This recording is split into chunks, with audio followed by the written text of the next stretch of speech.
Over in Pakistan, Imran Khan is on the charge. He used to be a pace bowling all-rounder, but now he's a mystery spinner. The next ball could be anything, a dusra, a tisra or a flipper. His goal is clear though, to take the Pakistan Army's wicket. No leader in Pakistan has dared to try. You see, the army is like that player who brings all the equipment. He owns the bat, the ball and the stumps. So if you take his wicket, it's game over. He'll just leave with all the equipment. Nonetheless, Imran Khan is trying. On Saturday, he addressed the people of Pakistan again. He spoke for nearly 1 hour. Every statement he made was an attack on the Pakistani military. First in line was the ISPR chief. ISPR is the Inter-Services Public Relations. Think of it as the army's mouthpiece. They'd called Imran Khan a hypocrite last week. Here's how he responded. देखिए ISPR साहब, मेरी जरा गौर से बात सुनना। आप जब पैदा भी नहीं ना हुए थे, तब मैं अपने मुल्क को दुनिया में रिप्रेजेंट करता था। और आपको ये पता होना चाहिए कि जब वॉर ऑन टेरर हुई और जो पाकिस्तान की मिट्टी पलीत हुई दुनिया में, कि हमारा क्या जी फौज दोगली है, क्योंकि तब मुशर्रफ का मार्शल लॉ था। ये हमारे से झूठ बोलती है, करती कुछ है, कहती कुछ है, डॉलर्स हमारे से लेती है और दोगली गेम खेलती है। डबल गेम, दोगला तब नाम इस्तेमाल होता था। पाकिस्तान को वर्ड ही दोगला इस्तेमाल करते थे, डबल गेम का नाम करते थे।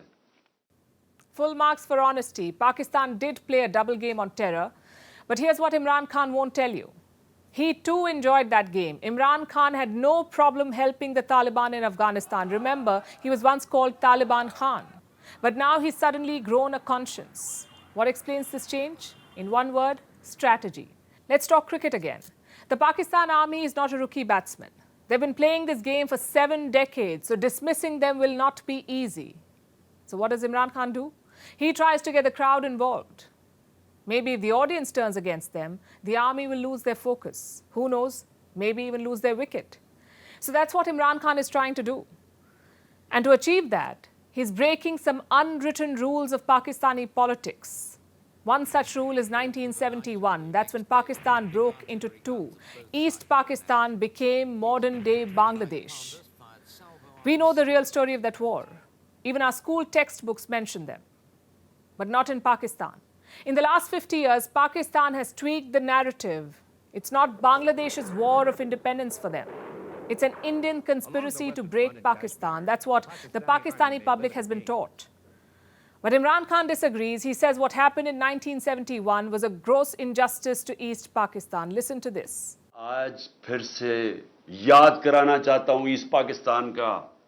मेरी जिंदगी में हुआ ईस्ट पाकिस्तान। मार्च 1971 के अंदर मैं वहां मैच खेलने गया था ईस्ट पाकिस्तान की अंडर 19 के खिलाफ। हमारा जो जहाज वापस आया था वो आखिरी जहाज था। मुझे अभी भी याद है कि कितनी नफरत हो गई थी पाकिस्तान के खिलाफ। हमें तो यह पता ही नहीं था। इसी तरह जिस तरह आज मीडिया कंट्रोल कर रहे हैं, तब ये मीडिया कंट्रोल कर रहे थे। Why is that statement important? Because the Pakistani deep state does not see it that way. They're yet to apologize for the Bangladesh genocide. They're yet to admit it wasn't some Indian conspiracy. In fact, let's rewind to 2022. General Qamar Javed Bajwa was retiring from office. He was the army chief. At one of his farewell events, he talked about 1971.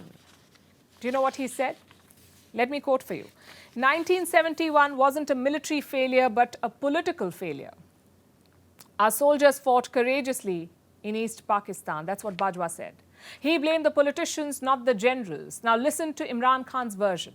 मैं तो England गया पढ़ने के लिए, उधर मुझे पता चला वहां क्या हुआ है। आज हमें समझना चाहिए कि ईस्ट पाकिस्तान के लोगों से इतना बड़ा जुल्म हुआ। उनकी जो पार्टी इलेक्शन जीतती है, जिसको प्राइम मिनिस्टर बनना चाहता था, चाहिए था, उसके खिलाफ मिलिट्री एक्शन कर दिया, मुल्क गवा दिया, तबाह करवा दिए। 90,000 हमारे फौजी कैदी बन गए। मुल्क को नुकसान आप अंदाजा भी नहीं लगा सकते कितना हुआ। बंद कमरों में फैसले होते हैं, छोटे से थोड़े से लोग बैठ जाते हैं जिनको पता ही नहीं बाकी दुनिया कैसे चलती है, वहां बैठ के फैसले कर लेते हैं। Couple of things to note here. The 1971 reference is not coming out of nowhere. It's a warning to the army. Their actions in 1971 split Pakistan into two. Imran Khan is reminding Rawalpindi of that. or what could happen if his popularity and demands are ignored. Pakistan could break up again, that's what he's saying. Secondly, it's a strategy to discredit the army. Just think about it. First, he raised the war on terror, how Pakistan was accused of playing a double game. Then he talked about 1971. Who was in charge on both these occasions? The Pakistani army. So Imran Khan is trying to get a singular message out to the people that the army means trouble. What's Rawalpindi doing about this? After all the drama they unleashed, climbing down is not really an option. It would destroy the army's image of invincibility, or at least what's left of it. So an escalation seems more likely. And how would that play out? Well, here's what Imran Khan is saying. First, his wife, Bushra Begum, will be arrested. Then the army will come for him. Imran Khan is expecting 10 years in jail on some sedition charge. He believes the crackdown will begin tomorrow. The question is, will the courts defend him again? Well, that's where the army's puppets come into play, aka the civilian government. Pro-government protesters have hit the streets in Pakistan. Today, they tried to storm the Supreme Court. Take a look at this.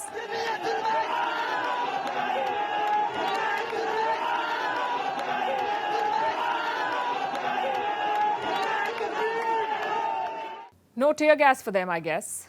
The idea is to intimidate the courts, to make sure Imran Khan does not get bail again.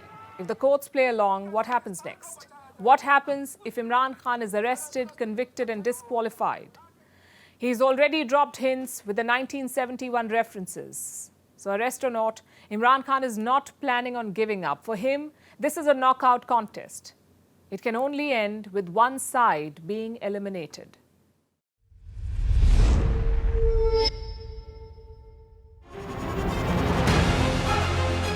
Email exchanges from inside the BBC, they talk about the risk of violating Indian laws.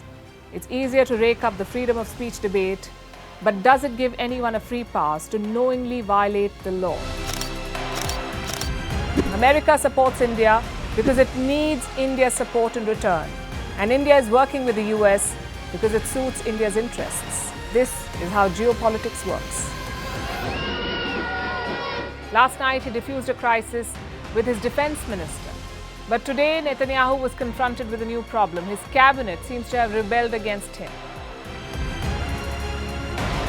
The UK is looking at the Indian subcontinent to fill its coffers. That India seems to be negotiating from a position of power, like a partner and not a former colony.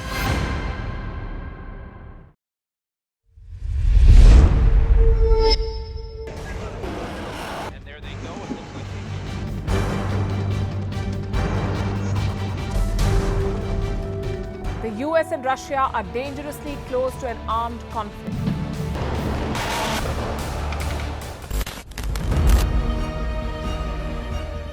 This year, 2023, New Delhi will be the capital of global diplomacy. For a country as diverse as ours, with 88% of the population illiterate, it was a very big deal to write a constitution, and that too, the world's largest. Meanwhile, if we may, here's a Republic Day gift from India for the BBC. A list of suggestions for the BBC for their upcoming documentaries. Number 1, the Kohinoor and the colonial loot. Number 2, an outdated monarchy and unhealthy obsession with the royals. Number 3, racism in 2023. We're waiting.